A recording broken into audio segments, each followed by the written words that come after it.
It is a great pleasure to begin the year in the company of leaders of science and technology from India and the world.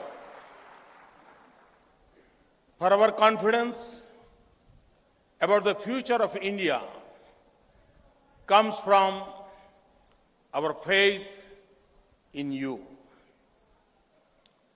It is a huge honor and privilege to address the 103rd Science Congress in the centenary year of the University of Mysore.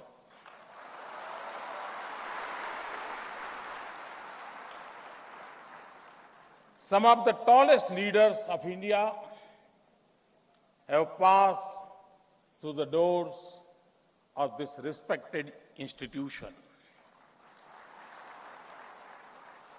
The great philosopher and India's second president, Dr. Radhakrishnan, and Bharat Ratna, Professor C.N.R. Rao, are among them. The history of the Science Congress and the University of Mysore began around the same time. It was the time for a new awakening in India. It sought not just freedom, but also human advancement in India. It wanted not just an independent India, but an India that could stand independently.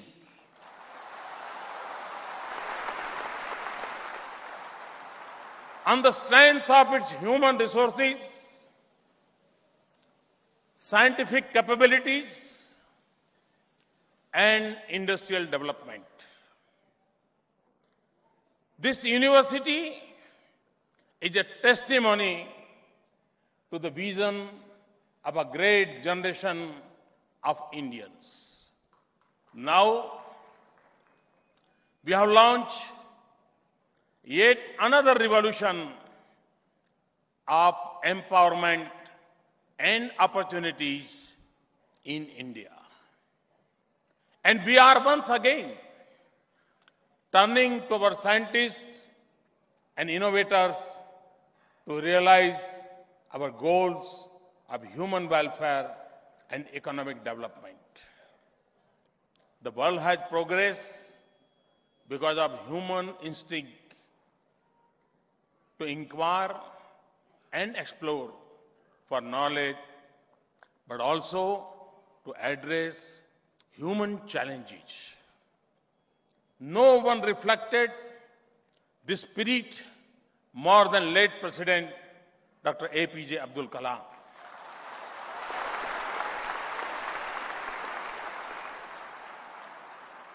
He was alive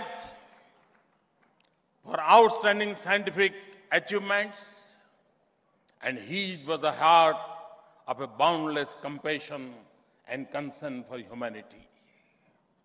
For him, the highest purpose of science was the transformation of the life of the weak, the underprivileged, and the youth.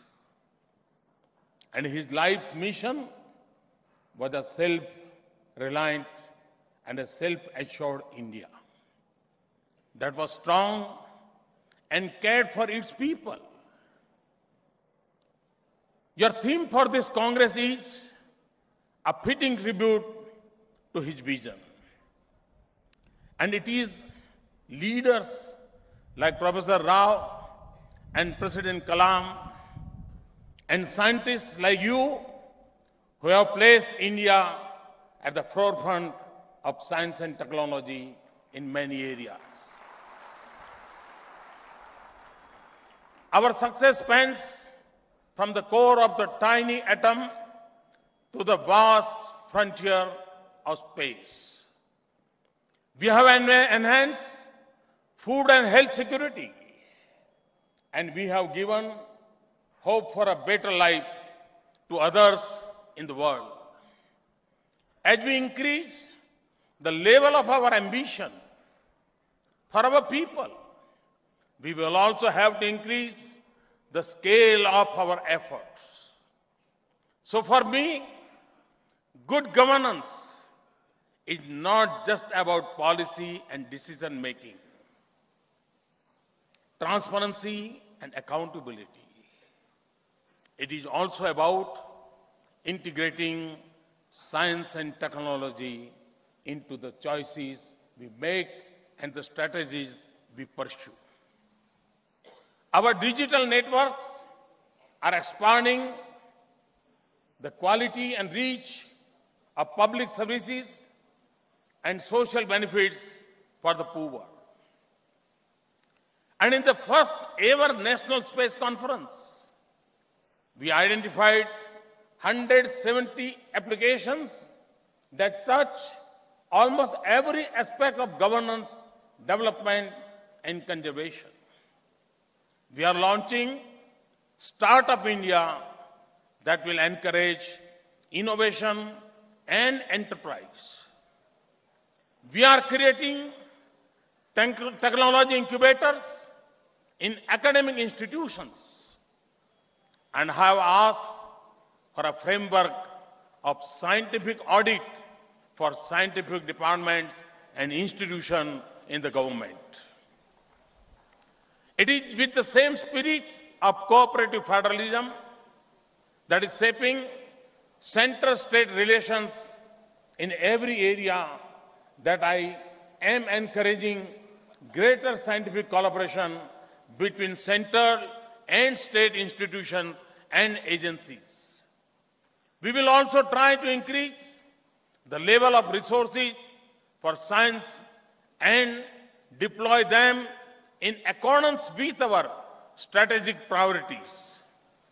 We will make it easier to do science and research in India, improve science administration, and expand the supply and improve the quality of science education and research in India. At the same time, innovation must not be just the goal of our science. Innovation must also drive the scientific process. Frugal innovation and crowdsourcing are examples of efficient and effective scientific enterprise. And innovation in approach is not just the obligation of the government, but also the responsibility of the private sector and academia. In a world of resource constraint and competing claims, we have to be smart in our defining our priorities. And it is especially important in India, where challenges are many and the scale is enormous, from health and hunger to energy and economy. Distinguished delegates, today I wanted to speak to you about one of the biggest challenges of the world and one that dominated global attention last year. To define a path to a more prosperous future for our world and a more sustainable future for our planet. In 2015, the world took two historic steps.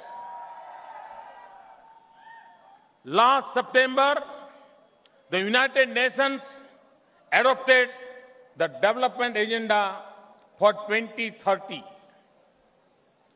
It places elimination of poverty by the end of 2030 and economic development at the top of our priorities, but with equal emphasis on sustainability of our environment and our habitats. And last November, in Paris, The world came together to craft a historic agreement to change the course of our planet. But we achieved something else that is equally important. We succeeded in bringing innovation and technology to the heart of the climate change discourse. We were consistent in our message that it is not enough to speak of targets and restraints. It is essential to find solutions that help us transition easily to a future of clean energy. I also said in Paris that innovation is important not just for combating climate change, but also for climate justice. For the developed world must leave enough of the lethal carbon space left for developing countries to grow. For this, we need research and innovation to make clean energy technology available, accessible, and affordable for all. At Paris, President Hollande, President Obama, I joined a number of global leaders for an innovation summit. We pledged to double national investments in innovation and build a global partnership that combines the responsibility of governments with the innovative capacity of the private sector. I also suggested an international network of 30-40 universities and labs focusing for next 10 years on transforming the way we produce, distribute, and consume energy. We will also pursue this in G20. We need innovation to make renewable energy much cheaper, more reliable, and easier to connect to transmission grids. This is especially critical for India to achieve our target of adding 175 gigawatts of renewable generation by 2022. We must also make fossil fuel like coal cleaner and more efficient. And we should tap newer sources of renewable energy, from ocean waves to geothermal energy, at a time when energy sources that fuel the industrial age have put our planet in peril. And as the developing world now seeks to lift billions of people into prosperity, the world must turn to sun to power our future. So at Paris, India launched an international solar alliance to forge a partnership between solar-rich countries. We need science and technology not just to make clean energy an integral part of our existence, but also to combat the impact of climate change on our lives. We have to develop climate-resilient agriculture. We must understand the impact of climate change on our weather, biodiversity, glaciers, and oceans, and how to adjust to them. We must strengthen our ability to forecast natural disasters. Distinguished delegates, we must also address the rising challenges of rapid urbanization. This will be critical for a sustainable world. For the first time in the human history, we are in an urban century. By the middle of this century, 2/3 of the world's population will live in cities. A little less than 3 billion people will join the existing 3.5 billion urban dwellers, and 90% of the increase will come from developing countries. Many urban clusters in Asia will exceed the population of the mid-sized countries elsewhere in the world. More than 50% of India will be living in urban habitats by 2050. And by 2025, India may already have more than 10% of the global urban population. Studies suggest that nearly 40% of the global urban population lives in informal settlements or slums, where they face a range of health and nutritional challenges. Cities are the major engines of economic growth, employment opportunity, and prosperity. But cities account for more than 2/3 of global energy demand and result in up to 80% of global greenhouse gas emission. That is why I have placed so much emphasis on smart cities. It is not just about cities that are networked to become more efficient, safe, and better in delivery of services. It is also a vision of sustainable cities that are both locomotives of our economies and heavens of our healthy livings. We will need sound policies to achieve our goals, but we will rely on science and technology to provide creative solutions. We must develop better scientific tools to improve city planning with sensitivity to local ecology and heritage, and reduce the demand for transportation, improve mobility, and reduce congestion. Much of our urban infrastructure is yet to be built. We must maximize the use of local material with scientific improvements and then make building more energy efficient.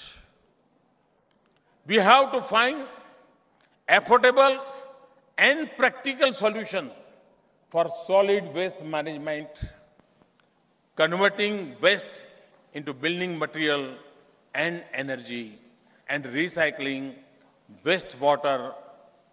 Urban agriculture and ecology should get more attention. And our children must breathe cleaner city air. And we need solutions that are comprehensive and rooted in science and innovation. We need your inputs to make our cities more immune to the consequences of natural disaster and our homes more resilient. This is also mean making retrofit of our buildings affordable. Distinguished delegates, a sustainable future for this planet will depend not only what we do on land, but also on how we treat our oceans. Oceans occupy more than 70% of our planet, and over 40% of humanity and 60% of the world's largest cities are found within 100 kilometers of the coast. We are at the cusp of a new era where oceans will become important drivers of our economies. Their sustainable use can bring prosperity and give us clean energy new medicines and food security beyond just fisheries.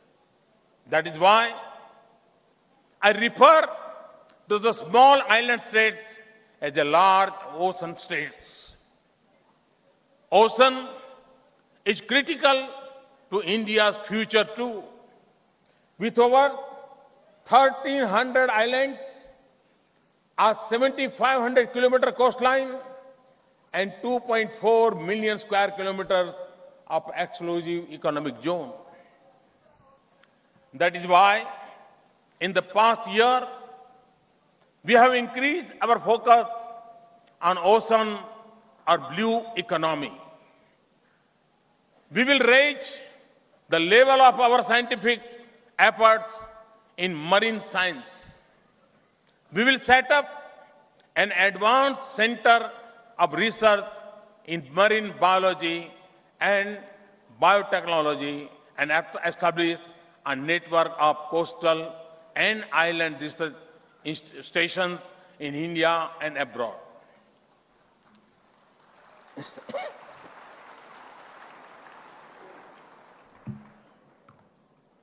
We have entered into agreements on marine science and ocean economy with several countries. We will also hold an international conference on ocean economy and Pacific Island countries in New Delhi in 2016. Distinguished delegates, rivers have played as important a role in human history as oceans.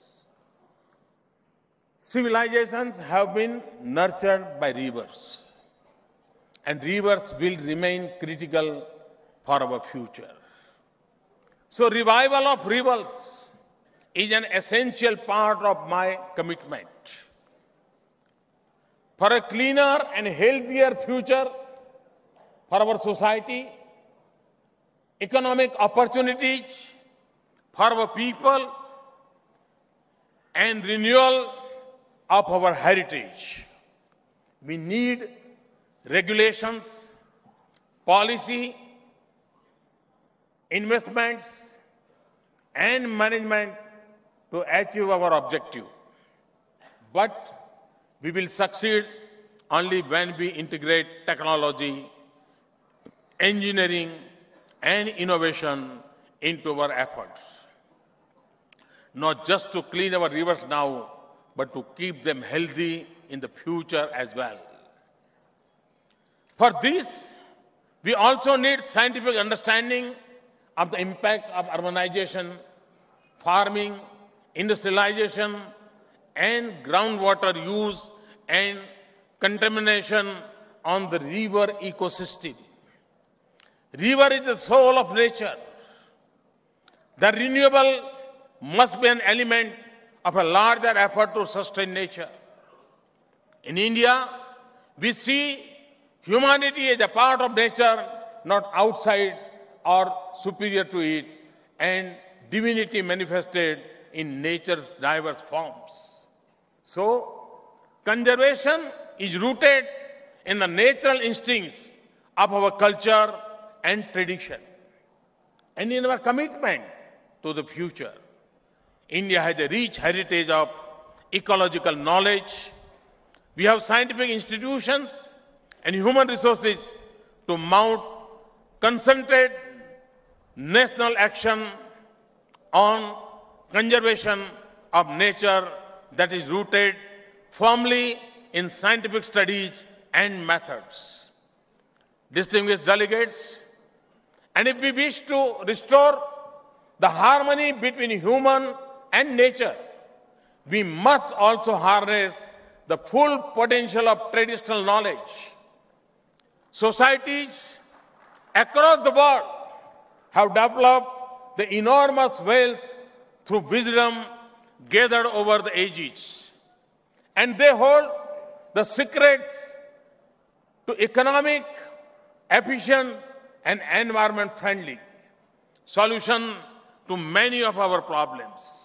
But today, they are at risk of extinction in our globalized world. Like traditional knowledge, science has also evolved through human experiences and exploration of nature. So we must recognize that science, as we see it, does not constitute the only form of empirical knowledge about the world. And we must bridge the distance between traditional knowledge and modern science so that we can craft local and more sustainable solutions for our challenges.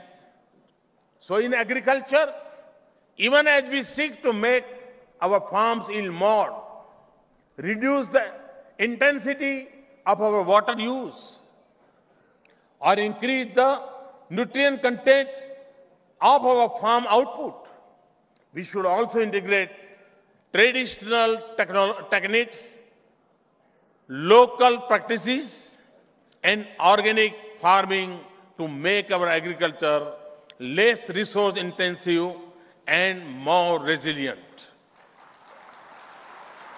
And in the area of health, modern medicines have transformed healthcare.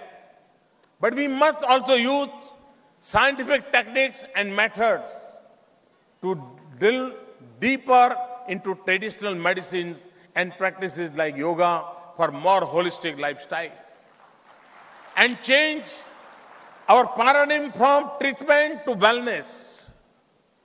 This is especially important in dealing with growing challenge of the lifestyle disease that take a huge toll in terms of human lives and economic costs. Distinguished delegates, as a nation, we still inhabited many worlds. We are at the global frontiers of achievements in science and technology.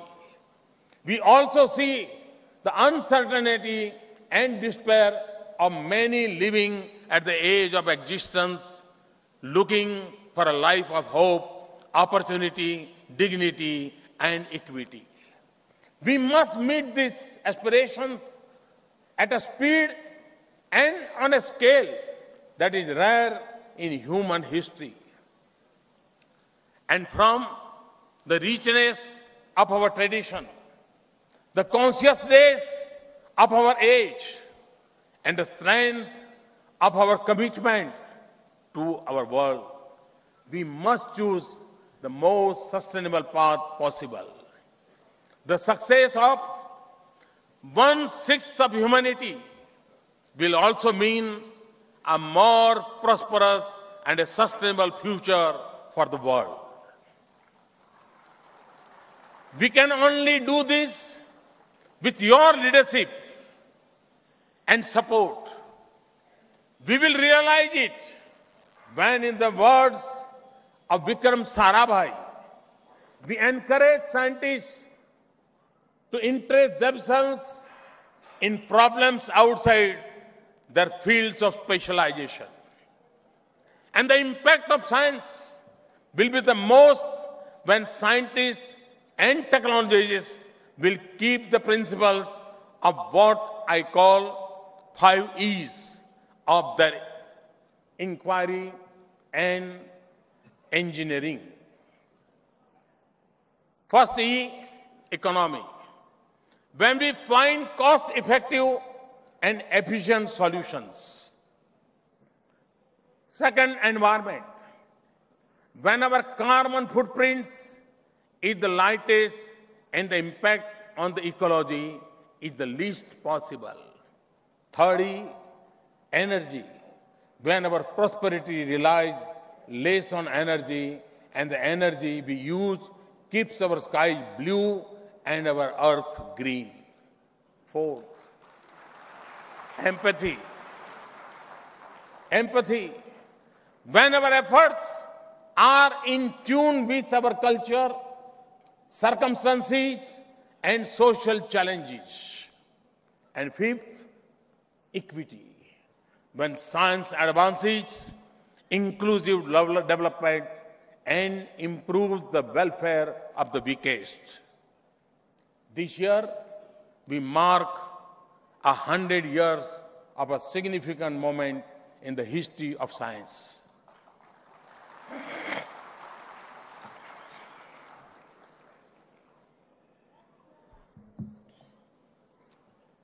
When Einstein published in 1916 the foundation of the general theory of relativity, today we must recall the humanism that defined his thought.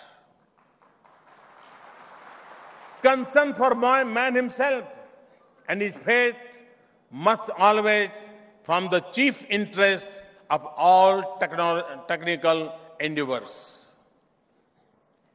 Nothing can be higher duty for us, whether we are in a public life or we are private citizens, and whether we are in business or explore science, than to leave the planet in a better state for our future generations. Let the different disciplines of science, technology, and engineering unite behind this common purpose. Thank you very much. Thanks a lot. मैं देश के जवानों का गर्व करना चाहता हूं, देश के सुरक्षा बलों का गर्व करना चाहता हूं, उनका अभिनंदन